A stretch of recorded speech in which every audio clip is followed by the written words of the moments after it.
முன்னணி நிறுவனமாக திகழும் மைக்ரோசாப்ட் மேலும் ஆயிரக்கணக்கான பணியாளர்களை பணிநீக்கம் செய்வதாக அறிவித்துள்ளது.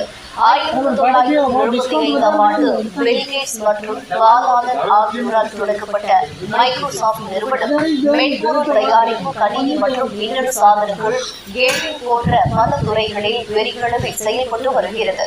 ஆனால் அந்நிறுவனம் சந்தை நிறுவனத்தில் வெற்றி பெற குழுக்களை திறம்பட இயக்கும் வகையில் மாற்றங்கள் செய்ய வேண்டியுள்ளது. இந்த மாற்றங்களுக்காக தொடர்ந்து நடவடிக்கை எடுத்து வருகிறோம் என தெரிவிக்கப்பட்டுள்ளது. 2024ஆம் ஆண்டு ஜூன் மாதம் வரையிலான காலத்தில் மைக்ரோசாப்ட் நிறுவனத்தில் 2,28,000 பேர் பணியாற்றி வந்தனர். அதில் 4% ஊழியர்களை குறைக்கும் திட்டத்தின் கீழ் சுமார் 9,000 பேர் பணிநீக்கம் செய்யப்படலாம் என தெரிவித்துள்ளது.